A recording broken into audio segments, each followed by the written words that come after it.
Simba na Yanga hawajapika, bodi ya ligi wao ndio wamechelewesha mboga. Ukitazama ukazia yote iko jumla. Shida sio uwepo wa kanuni, shida ni namna ya kusimamia fasiri ya kanuni. Kwa sababu kila mmoja akieleza unaweza kuona anavuta upande wake. Kila mtu akichambua anataka kuchambua kwa namna ambavyo kifungu kipo kwa faida yake, lakini kiuhalisia hivi vifungu vyote visivyokuwa na tija wala kuhitajika kuchambuliwa kama kanuni ingesimamiwa vema. Kwa sababu ukirejea kwenye kanuni namna ambavyo mambo yanavyotakiwa kuwa yanabainishwa wazi tu. Ukirejea kwenye kanuni namna mambo yanavyoelezwa, kuna maeneo mengine fasiri zinaleta utata. Kwa sababu kanuni hakuna mahala inasema ufanye mazoezi baada ya siku moja kabla ya mechi. Hapana, inasema ufanye mazoezi angalau siku moja kabla ya siku ya mchezo. Sio siku angalau mara moja. Kanuni inasema ufanye mazoezi angalau mara moja kabla ya siku ya mchezo. Lakini turudi sasa, kwa nini mtu kutoa taarifa, nani yakufaa? Unajiuliza ni nani hasa aliyetakiwa kujua mchakato ukoje? Nadhani ni bodi ya ligi chini ya kamati yake ya usimamizi wa ligi. Sasa athari inatoka kwenye tabia yetu ya kupendelea na kujaribu kusaidiana kwenye kila eneo. Sasa hivi bodi ya ligi imegawanyika kwa matabaka ya utimu, na hasa inapofika maslahi vilabu vikubwa ambavyo vina mashabiki wengi kuliko timu yoyote. Ndio maana unaweza kuona kuna kwa sasa kama kuvutana miguu. Na siku za hivi karibuni tunafahamu rekodi ambayo imewekwa katika maamuzi ya bodi ya ligi na namna ambavyo Simba wanalalamika, lakini wakati mwingine Young Africans wanalalamika.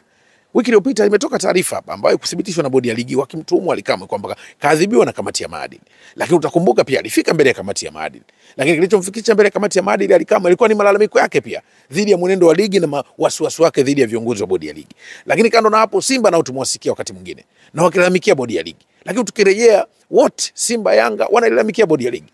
Simba wamelalamika bodi ya ligi kwamba wanataka waone wanashughulikiwa wale wote waliovunja kanuni. Young Africans wametoka na msimamo, wanalalamikia bodi ya ligi na kutoa msimamo bodi ya ligi ivunjwe. Sasa ukiangalia hakuna kitu kingine zaidi ya kutunishana misuli kwa maslahi. Yanga anasimamia maslahi yake, Simba anasimamia maslahi yake. Ndio tunasema hapa bodi ya ligi kwa Simba na Yanga, yani Simba na Yanga wamechelewa kupika kwa sababu bodi ya ligi hajapeleka mboga. Mboga ni nini? Mboga ni kusimamia kanuni.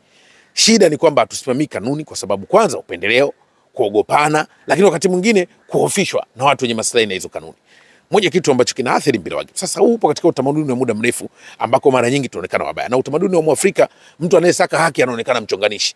Kwa hiyo yeyote hapa anayetaka kusimamia haki yake anaanza kuonekana mchonganishi. Lakini kwa nini? Ni kwa sababu haki haikutendeka mapema. Kwa hiyo ndio eneo ambalo linafanya mpira wetu uwe na vuta nivute nyingi. Sasa hivi tunaona Young Africans nao wamepunguza mchuzi, wameongeza chumvi.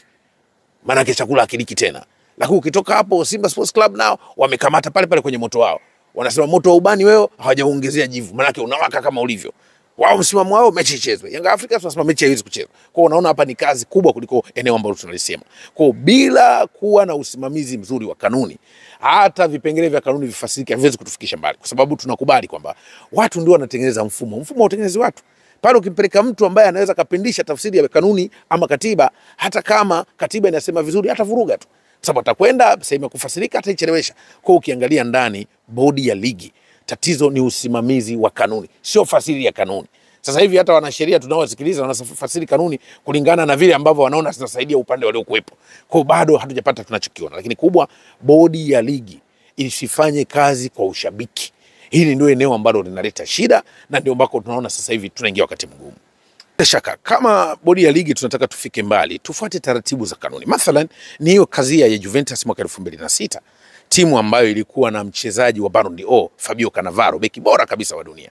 Toka Ballon d'Or na timu yake ya taifa ya Italy, kawada Ballon d'Or ambaye wakati huo tunakumbuka baada ya timu kushushwa daraja, yeye ndo alitimkia Real Madrid, lakini wenzake wakina Gattuso nani utakumbuka wale wakina Pirlo walibaki na timu kuipandisha daraja. Sasa wenzetu hawakuangalia ukubwa wa timu, waliangalia kanuni. Sisi tukifika kwenye kanuni tunaanza kuburuza miguu, tunaangalia ukubwa wa timu. Ndio maana hizo timu zinafanya mambo mengine ambayo tunashangaa. Hawawezi kusimama na kufanya maamuzi kwa usahihi kwa sababu kuna maslahi kwa ukubwa wa timu. Huu ni udhaifu mkubwa wa bodi. Kwa sababu hata haya maamuzi